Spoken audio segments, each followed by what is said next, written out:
Hey there, all you beautiful souls. I hope your day has been absolutely fantastic. It's a pleasure to have you back for yet another exciting episode of What If Naruto Was the Descendant of Scorpion.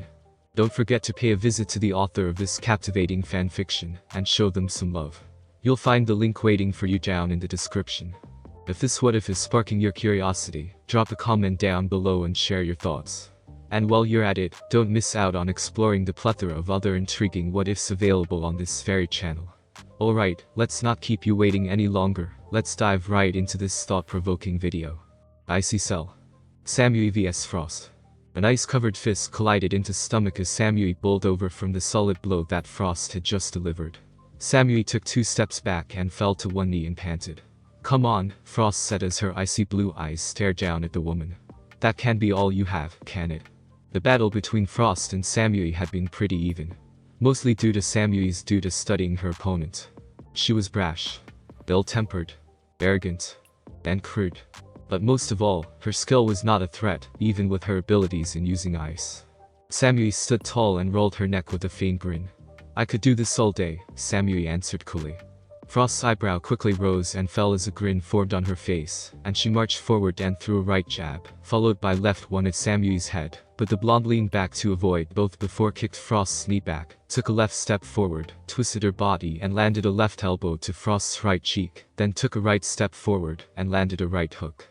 Frost stumbled from the left elbow and outright fell to the right hook, which sent her down to her right knee, but she quickly recovered and blocked the knee to her face and pushed it back, then placed her hand to the ground and propelled herself forward with an ice push and slammed into Samui, which sent her into the air behind Frost. Frost ceased her ice push, then twisted around and cupped her hands in front of her and sent out an ice beam towards the falling Samui. Samui suddenly flickered out with a small spark of lightning, then reappeared to the right of Frost and attempted a high kick, but Frost blocked it with her right forearm and smirked before she turned to the right, her left foot becoming encased in ice, and delivered a crushing kick to Samui's midsection, which caused her to gasp out in pain. "I think that was 2 ribs. Or maybe 3. Frost taunted before she placed her left foot down, only to whip it up and attempt to land a blow to Samui's face, but the older woman ducked it and pulled out a kunai and stabbed Frost in the side, before she wrenched her arm forward and cut through Frost's side, before she rolled away to the other side of the cage.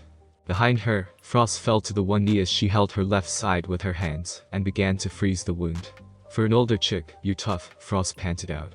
"You're pretty cool yourself," Samui responded as she tightened the modified flak jacket around her torso. "But that ain't enough. Your ass is mine and your body belongs to me," Frost panted out. Samui chuckled and said, "Sorry, I think someone already has dibs on it, and you're them. Forgive me."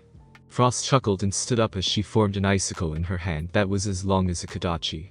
"I will get that body. Lord Chronica, she promised me a body suitable to my skills, and after killing the Shirai Ryu dog, I earned it."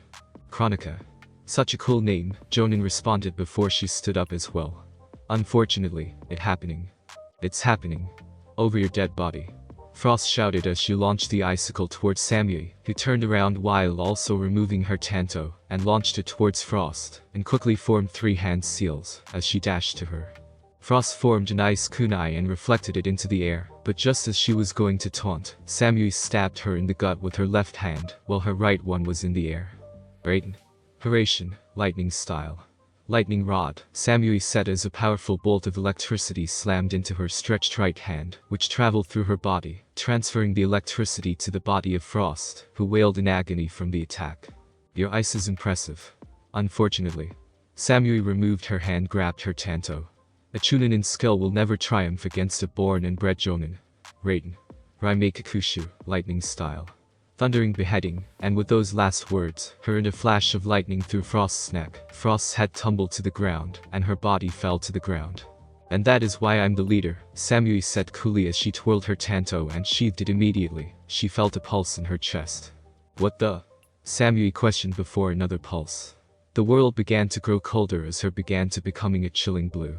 Another pulse sent her to her knees as a rush of information filled her mind regarding the abilities and past of the fallen cryomancer, and through this rush information, Samui understood what had happened, and what was happening. She had defeated Frost and because of that, her half of her soul and won out and gained all of the experience of Frost, including her ability to control ice. But why in the hell did it hurt so damn much? Samui let out a scream as spikes of ice rose around her before the world seemingly shattered like ice. Kanahagakur no Sato. Uzumaki Naruto vs Anbuniko. Naruto sat on the roof of apartment meditating. After a particularly long day, he just wanted to rest his mind before he curled next to Haku and go to sleep. He would always blame Takahashi Kenshi for his love of mediating. But as he began to enter that familiar trance, he heard something behind him. He opened his eyes and immediately rolled to the left to avoid the lunge of a sword. Naruto reached to his back and removed his Kubikiri Hacho from his back, the large blade practically glowing in the moonlight. "Come to finish what you started?" Naruto questioned as he stood up and faced the masked Kunoichi. "I've come to test your skill," Nico said as she stood aside. "Name your terms," Naruto questioned. "First to draw blood. The winner gets the sword," Nico said. Naruto let out a harsh laugh. "Alright then, kitty cat, come fight me and maybe I'll after I draw the first blood." "The Kubikiri Hacho belongs to me after you bleed," Nico said as she dashed forward and swung her blade downward, while Naruto swung his upwards, which caused their blades to collide, causing sparks to fly.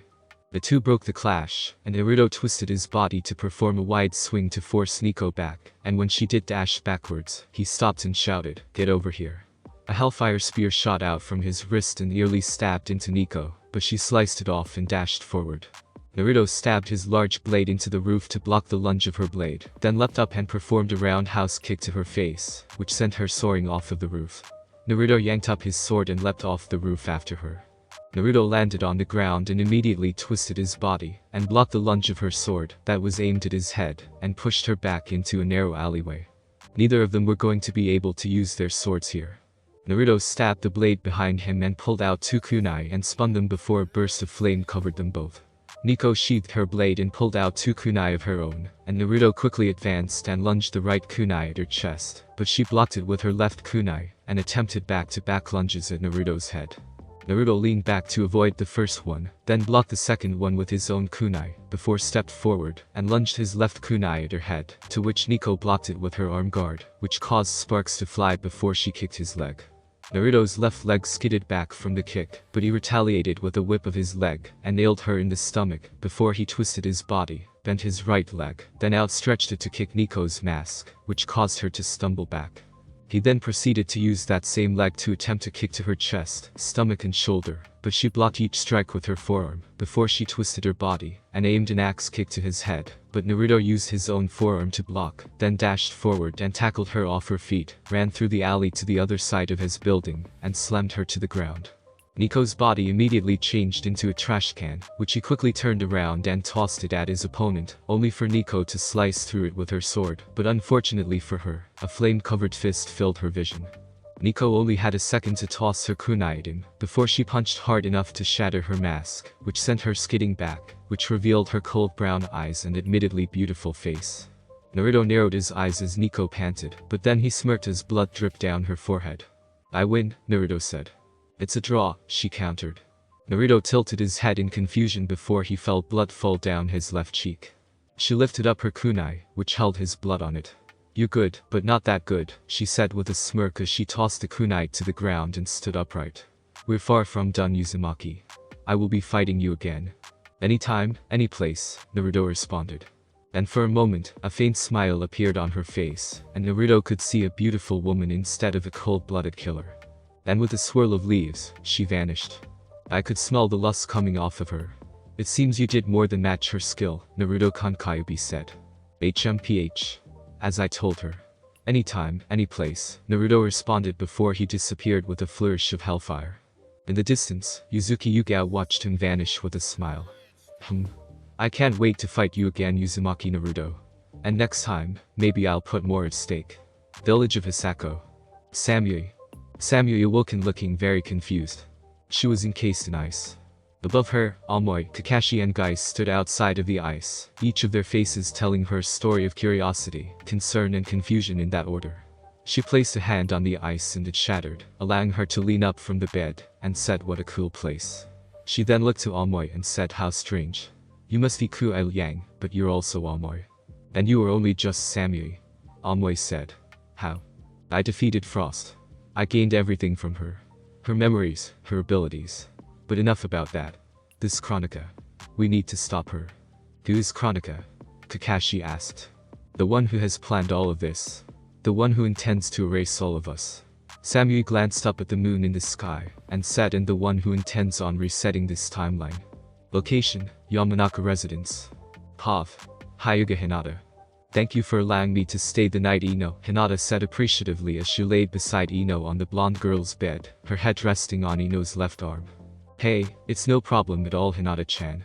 Trust me, Ino replied softly as she brushed a strand of hair from Hinata's face. This feels nice.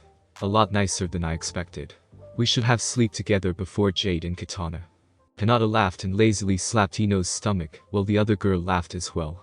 So, want to tell me what happened between you and Naruto after Sakura-chan, Tei and I left? Ino asked curiously. Hinata shut her eyes and buried her face against Ino's neck and murmured, it seems Haku wishes for Sakura and I to be with Naruto along with her, and thankfully, Naruto-kan agrees, so I am dating him now. I kinda figured this would happen, Ino admitted. Really? Hinata questioned. Of course. I mean, you were in love with him before any of us saw the good in him, Ino answered. You just had the shyness factor going against you. Sakura fell in love with him after Wave, I am assuming, that triggered when she found out he died. And Haku got legitimately lucky. She was in the right place at the right time to get him. She probably understands that somewhat, and wants to give the two girls that knew him longer a chance. Then again, that's me assuming. Hinata could not help but frown. I didn't need her charity, Hinata told Ino softly. I could have gotten Naruto from her on my own merits. True, but think of it this way. Naruto was torn between your past with him, Katana's past with Scorpion and his present with Haku. He would have been hurting had you tried, Ino told her. It was best that it went this route. I know your pride is a little wounded, but it will pass. Hinata let out a sigh and muttered, I suppose you're right. Does not mean I have to get along with Haku. At least not right away. Ino snorted, which made Hinata smile. Now tell me something, Hinata. Well, I am happy to have you in my arms once more. Why did you not sleep at your mansion with your family? Ino questioned. I am not ready to see them yet, Hinata admitted. I do not fear my father as I once did. Fighting Shao Kahn at his most menacing knocks that fear from you, but I do not wish to destroy everything they know of me yet. Especially Hanabi. Hinata's voice softened at the name of her sister. Her real, blood sister. The one that would be most at risk of the seal now that Hinata's own skills had increased further. I wasn't lying to Niji that day in Wave, Hinata explained softly. I hid a lot of my skill behind this weak mask. Not because I wanted to deceive, but because I cannot risk Hanabi being sealed and cast away into the side branch. It must be odd to have a sibling you actually love, Ino said.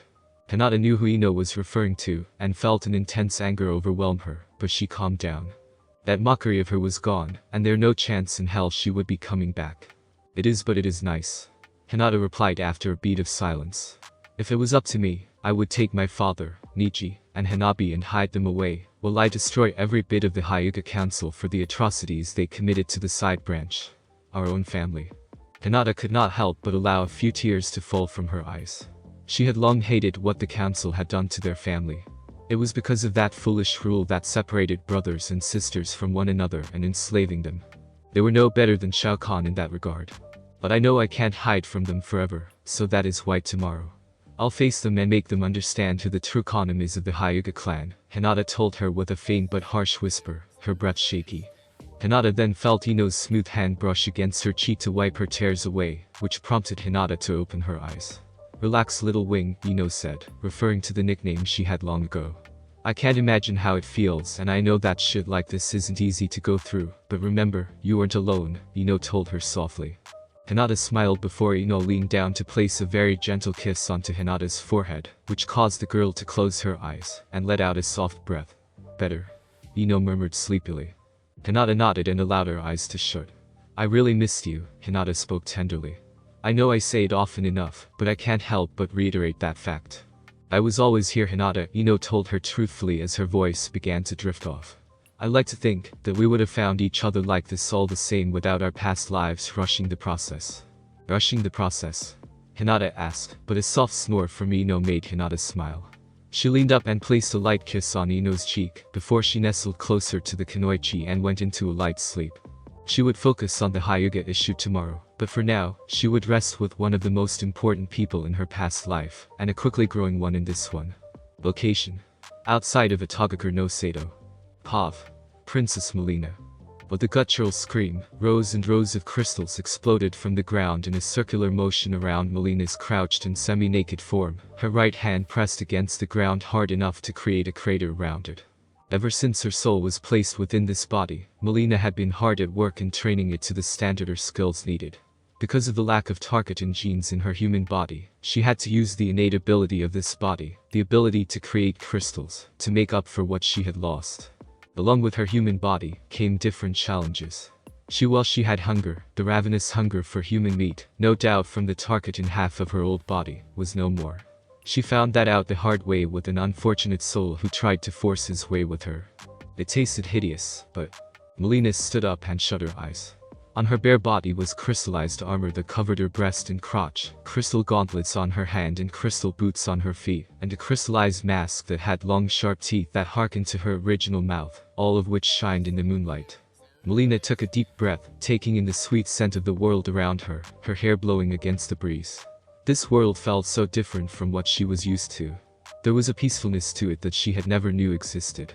It was a pity it would all go away soon, but for now, she would enjoy it. This world is mine of the taking, her low, raspy voice whispered out as she opened her eyes to gaze at the clear, star-filled sky. But I wonder if I could keep it like this. It seems you are enjoying yourself, Rain's voice said from behind her, a wicked tone to it that only caused her to sneer. Without looking back, she asked, "What do you want, traitor?" "We are past the dear Denian sister," Rain chuckled. "Our world is no more, remember? We are here under Kronika's will. Can you let bygones be bygones, Melina?" Melina's body twisted around and grabbed Rain by the neck, a fearsome look in her eyes. Teeth bared. "Only one gets to call me sister," Melina hissed out venomously. "And only another can speak to me with that much familiarity. You betrayed me to the usurper." Melina held her left arm up, but then she felt an invisible force prevent her from tearing into the prince's body. She scowled and growled out, "The only reason I haven't gutted you like the wiggling eel you are, is because of this Kronika." Melina released his neck with a hard shove back, then turned around. "Now leave, lowly prince." "Fine, that will be the last time I offer an olive branch," Rain muttered cowardly as he vanished in a plume of rain clouds. Melina clenched her hands open and shut. She needed to work off this intense rage she felt at not being able to kill that traitorous Edenian male. She needed to hunt for a challenge. She needed to feel the warm blood of her slaughtered victim splash and slide against her. Melina began to walk away as a cruel smirk appeared on her face. It was too bad Scarlet was dead and gone. She could have used that little bloodbath for a hunt. Location: Yamanaka residence. Pav. Yamanaka Ino. It was the middle of the night when Ino awoken. It had been another nightmare. A nightmare of endless chaos, death, and then finally, desolation. Ino panted softly and gently removed her arm from beneath Hinata's head, and for a moment she stared. Ino gentle caressed Hinata's cheek and smiled as the other girl nestled deeper into the covers. Katana and Jade's relationship has certainly rushed things for her, but it was worth it for seeing the serene expression on Hinata's face as she laid on her bed. Carefully, Ino rose from the bed completely and walked out to her patio and stared at the sleeping village. Such a peaceful night. "They're ready for the chaos we will bring," Ino whispered softly. A gust of wind suddenly swept through her before a voice replied, "But they will be. And we will help them." Ino turned her head to see wind-created humanoid beside her. Ino covered her mouth to avoid a surprised scream, but the form raised its right hand. "It's me, Fujin," the humanoid told her. Ino frowned and asked, "Can you not do that again?" Fujin laughed. All right. Take the fun out of everything, why don't you?" he muttered as he crossed his arms. "What are you doing here?" Ino questioned curiously. "I thought you said you weren't able to manifest here." "Hence why I am in my wind form," Fujin answered. "I wish for you to gather all of your allies at once. I must speak to them immediately. It is urgent." "Sure, but what's going on?" Ino asked. "It seems an ally of yours has found out what is going on, and why the timeline has been changed," Fujin told her ominously. Ino paled. She had a feeling that what they were going to find out was not going to be good. Location: Yuhi residence. Pav. General Pav.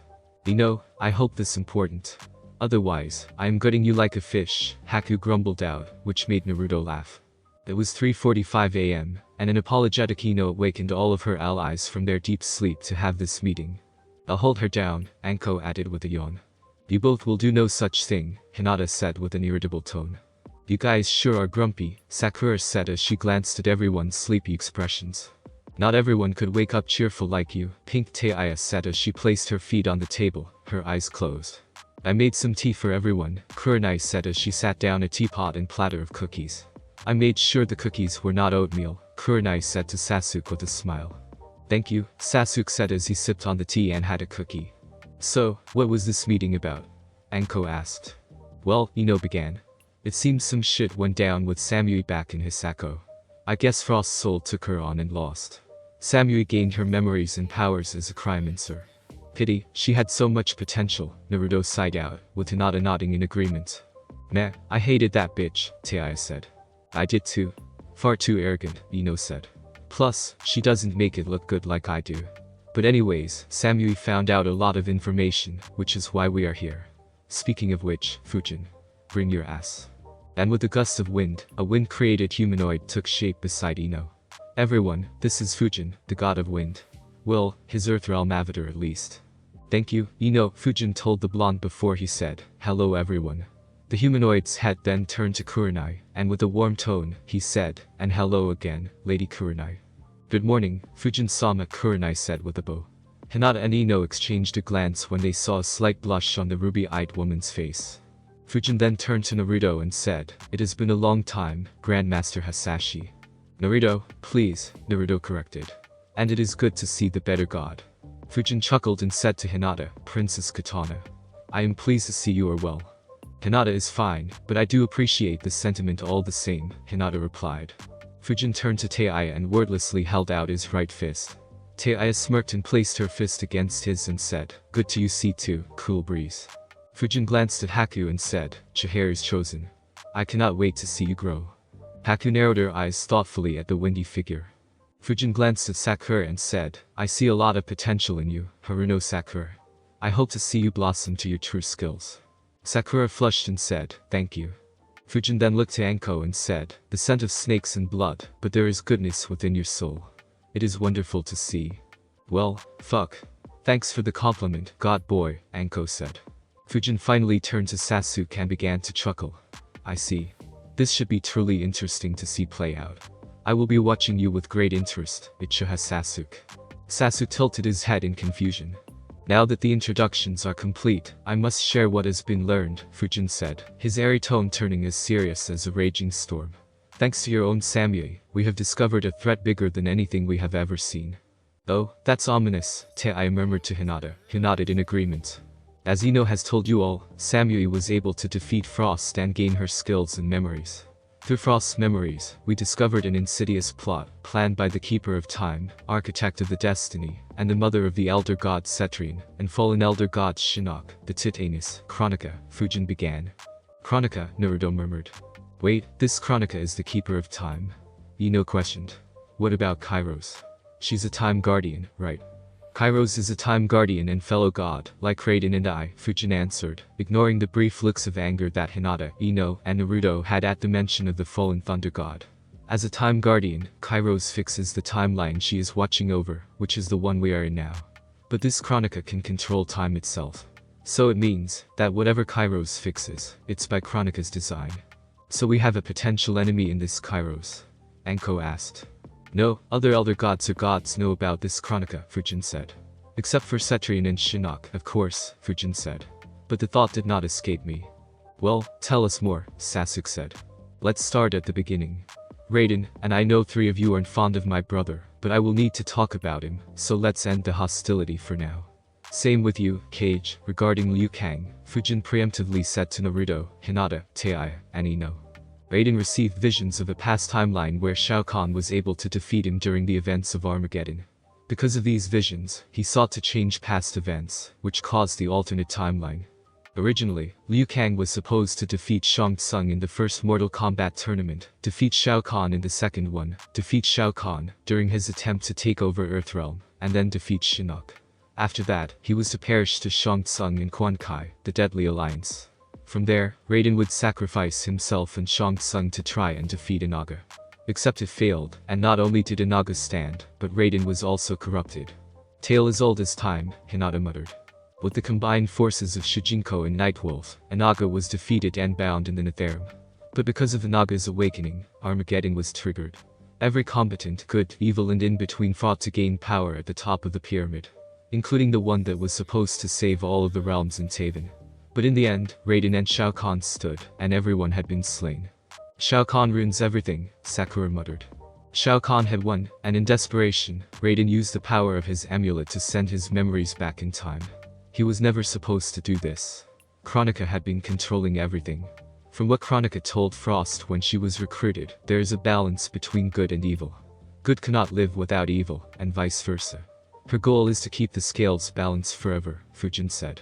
So her goal is to balance good and evil forever, Kurenai summarized. And one tips the scales. She resets, Fujin answered. Hinata's eyes whitened. Wait, the vision that I had. Hinata exclaimed. Ino's eyes whitened as she remembered Kairo's words. A future that should have been. And still could be, and that is all that I shall mention of it. What vision, Hinata? Ino asked. The vision that I was given. It showed that Shao Kahn was victorious against Raiden at the pyramids, but I defeated him. I had survived and ushered a new era of eternal peace with the other realms. Hinata exclaimed. Ino lowered her head as realization set in. Kairos must know something about Kronika. If she didn't, she wouldn't have known about that timeline if it became before this one. We must investigate further, Fujin said. But if this vision Kairos has shown you was true, Hinata, then the scales were balanced since you and Shao Kahn were alive at the pyramids, Fujin said. But if that vision showed your victory and everlasting peace. Hinata stared at her hands in stunned disbelief as she murmured, Kronika would have erased that timeline. I'm sorry, Fujin said. Hinata bowed her head and began to laugh. My dream was to see Edenia freed. It was that dream that gave me the redemption I sought so I could make it come true. Hinata then looked to Naruto and said, I dreamed that we rule it together in peace as queen and king of the new Edenia. But knowing that Kronika would have erased it had I succeeded in my dream. Hinata balled her fists, then looked to Fujin with a dark expression on her face as she said, Continue Fujin. I must know the plan of the titan whose head I shall take. Naruto, Haku, and Ino exchanged glances of concern, while Taiya tugged on her collar. Woof, it is hot beside me right now.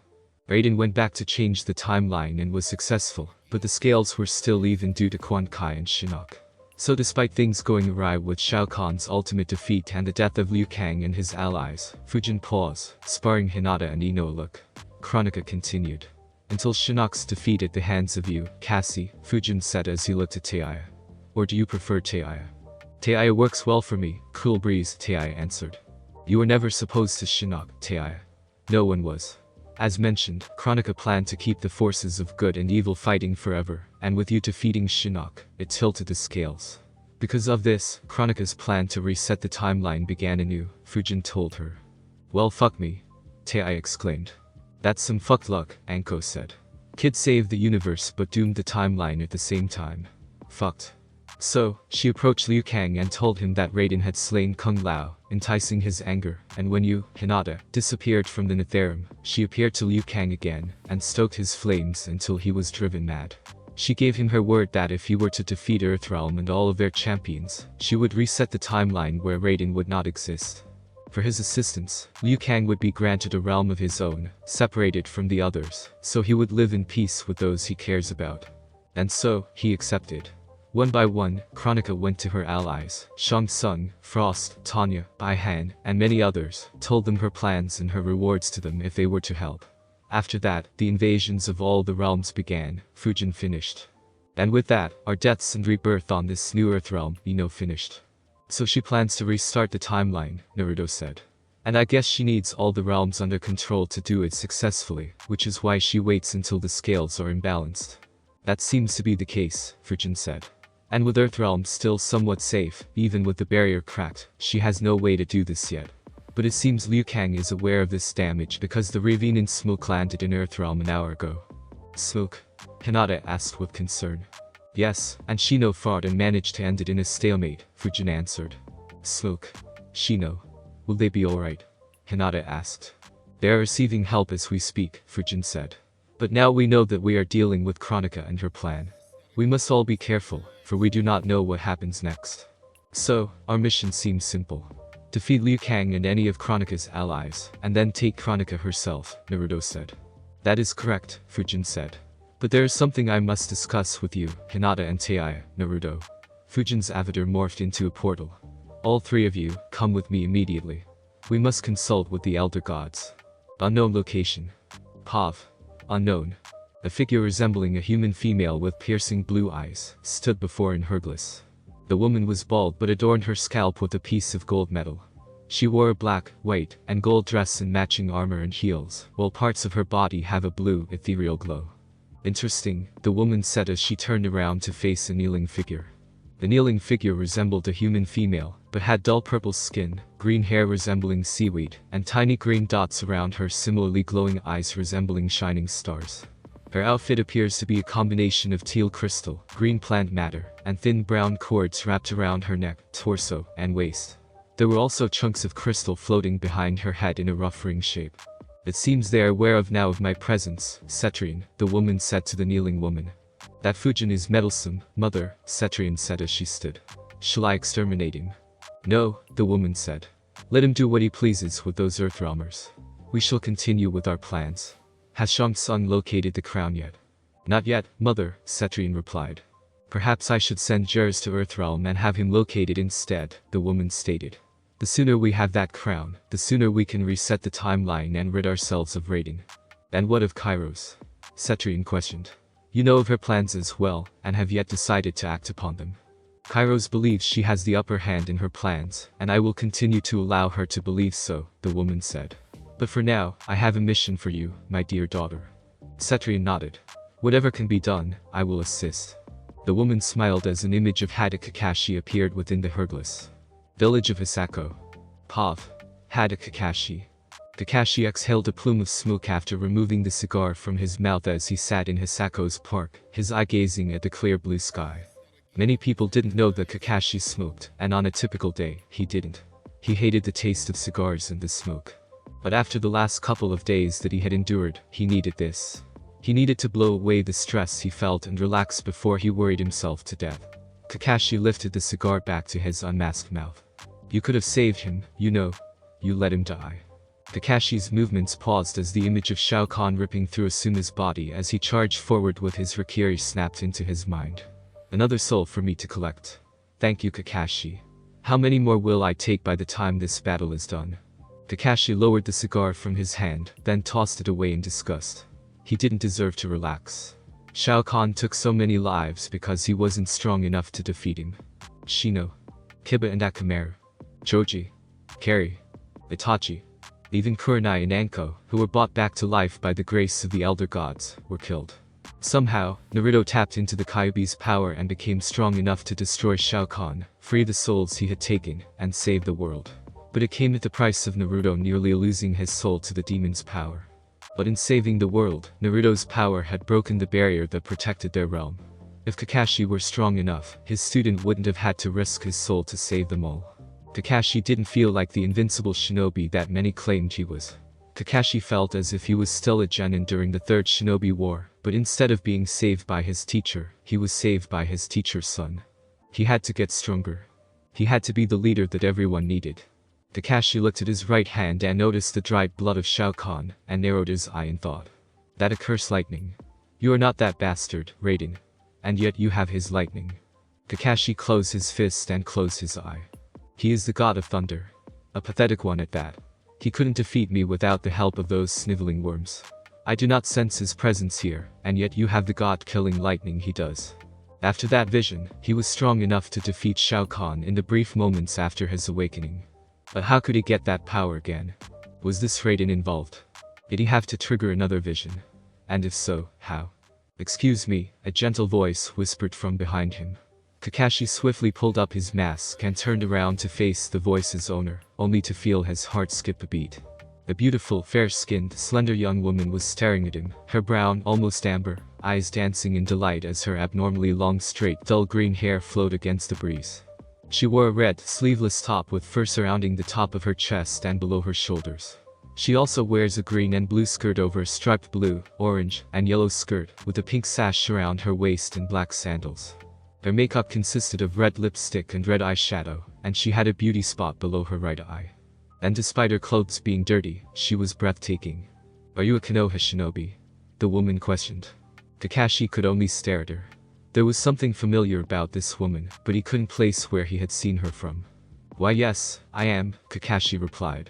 Wonderful, the woman chirped. My name is Hanner. I'm a traveling performer. The Sandaime Hokage hired me to perform for the upcoming Chunin exam. Hanner produced a scroll and handed it to Kakashi.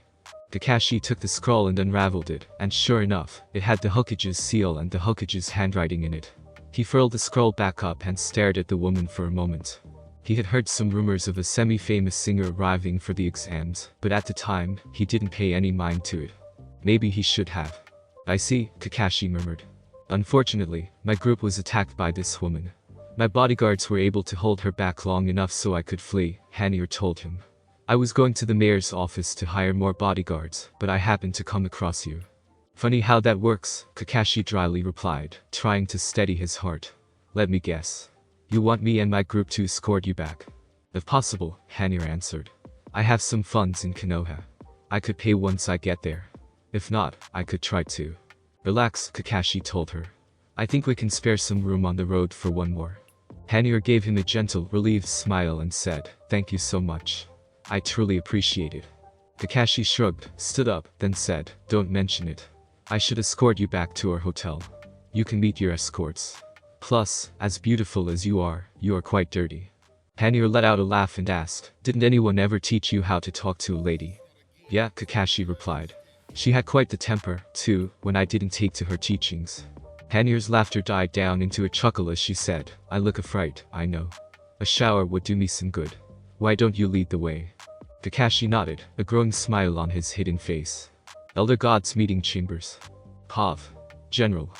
Hinata and Teiya stepped out of the portal and found themselves stepping onto a white and teal platform in the middle of a wide stone ring.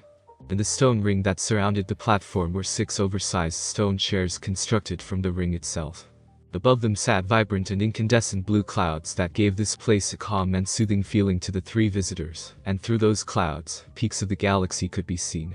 You know, a long time ago, this would have been very strange to me, Teiya commented to Hinata, who nodded in agreement. Behind them, Fujin and Naruto stepped through the portal, his windy form solidifying into his standard human form. Naruto suddenly buckled as he held his chest, wisps of crimson energy flowing from his body. What is this? Naruto panted out as Fujin stared down at him. What does this feel? Naruto was interrupted by a sharp scream, causing him to fall on his knee. Hinata and Teiya turned around and yelled, Naruto. The duo rushed over to him as Fujin continued to stare with curious eyes, as Naruto's body began to shake violently. Fujin, what the hell is happening to him? Hinata exclaimed as Naruto let out another scream. I do not know. No one should be feeling pain in this place. Even the former Hellfire spawn, Fujin said as Naruto leaned up sharply and screamed as a crimson orb of chakra exploded from his chest and crashed into the ground, where it formed into the dazed-looking Kyuubi in her human form. Naruto fell forward, but Hinata and Teiya's arms stopped him from falling completely. Teiya looked up at Fujin and asked, Where the fuck are we? Welcome, the Elder God's chambers, Fujin announced. We are sitting at the precipice of heaven itself. The Kyuubi groaned as she picked herself off the ground, only to fall on one knee, her skin sickly pale and her eyes weak. Heaven? No wonder. The Kyuubi no Yuko herself. Your tether to the reborn specter is the only reason you weren't incinerated upon your arrival to this realm, Fujin told the demoness as Teiya and Hinata looked on at the regal woman in shock. Whoa, Teiya breathed out. She's sinfully hot. I think that's the point, Hinata murmured. Kyuubi? Naruto weakly questioned as he gazed upon her. How are you out of the seal? I do not know, Kyuubi answered. Uzumaki Naruto, Kyuubi no Kurama, Hyuga Hinata, Kage Teiya, 5 voice boomed out in unison, prompting the group to look around in confusion. Suddenly, 5 ethereal blue flames exploded to life on 5 of the 6 stone thrones, and took on a humanoid shape, each of their eyes glowing white. Kyuubi screamed as white and gold energy slammed into her body, weighing her down to the floor, causing a massive crater around her. Kyuubi, Naruto whispered. I'll be fine, Kyuubi hissed out in agony. Fujin knelt on one knee, prompting Hinata and Teiya to do the same. Due to his exhaustion, Naruto sat upon 2 knees as Kyuubi laid in the crater, unable to move due to the divine weight on top of her. We have been expecting you the voices told them, their voices regal and with power. Welcome to our realm. And thank you, Fujin, for bringing them. I am glad to be of service, my lords, Fujin humbly replied. Due to the weakness of both the reborn Hellfire Spectre and Kurama, we shall keep this brief, the Elder God spoke. We have summoned you 4 here because of the grave threat to all realms. A titan plots against us, using that of our fallen champion, Liu Kang. This crisis is grave.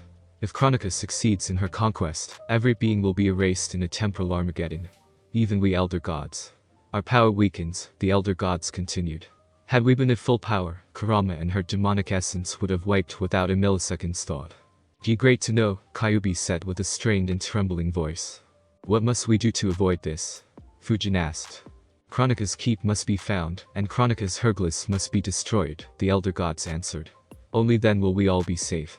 And where is this keep? Hinata asked. The keep is deep within the Netherrealm, the gods answered. Only those with souls tainted with evil can travel. And that is why we are here, isn't it? Naruto asked. Because our souls are tainted with evil. That is correct. Katana. Hanzo, because of your past transgressions, your souls are tainted with evil. Kurama, it is the actions you both took in this life that has tainted yours, the elder gods answered. So what? Does that mean that no matter what good we do in the world, our souls are damned to the Netherrealm once we die? Hinata asked with fear tinging her voice.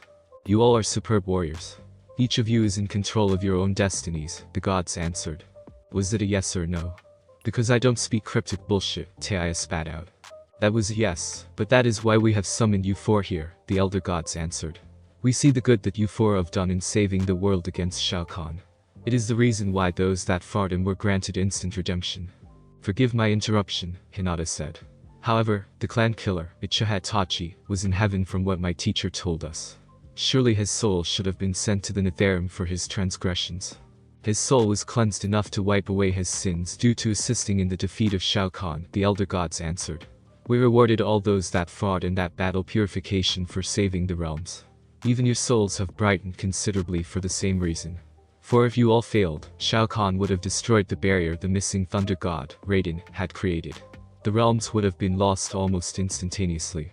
Well, thank you guys for small miracles, Naruto groaned out. Your souls are tainted enough where it can go to Kronika's keep without being thoroughly corrupted, as Baihan became. We summoned you four for one reason. To be our champions, to find Kronika and defeat her before her vision can be realized, and to save the realms. The elder gods announced. If you can do that, your souls will be cleansed of all sins, and heaven will be your final home. And if we fail, our souls are damned anyway because Kronika would have won, Taya muttered. I guess there is no refusing this, right? The elder gods nodded in unison. Well, I guess that answers that. Hinata whispered. We will be your champions, Naruto told them. But you must promise us that our friends and our allies are heaven-bound once we succeed. We give our solemn vow that those that stand with you will be welcome to this realm, the elder gods answered. Then where do we start? Naruto asked. Fujin, the gods began. You will assist those in Earthrealm as its protector. You will see to their success. I understand, Fujin said. Will I be given a human body then? The elder gods nodded. Forgive me, elder gods, but what about Raiden? Fujin asked. We will need his help if we are to succeed. Naruto and Hinata held back their scowls at the mention of the Thunder God. Raiden was reincarnated into a mortal and thus passed on into this realm. His powers, however, remain on Earthrealm. To his heir. Due to this and some protection on this Earthrealmer, we are blinded from the heir's identity. You will need the power of his heir to strengthen or remove the barrier entirely, the elder gods explained. You are also to locate the heir to Raiden's powers, and soon before Kronika finds him first. Can I speak to him to see if we can discover his identity? Fujin asked. Request denied, Fujin, the elder gods answered. I understand, Fujin murmured with a bow. Kurama. We have granted you a human form as a reward for your deeds. Had you not incited the rage of the specter, all would have been lost. However, you will not be able to use the hoard of chakra you have. That remains in the seal that is your prison. You will be powerless outside of it, the elder gods stated. Spectre, while the chakra of Kurama remains within you, you will not be able to use it without her in the seal. She is the key to the chakra. And if one dies, you both die. Understood, Kyubi gasped out. You have your orders. Do not fail us. And with that yell, the elder gods dispersed into ethereal particles. All was quiet for a moment before Taya whispered, Fuck me, this is going to be tough. Thanks for listening. I do hope you enjoyed it.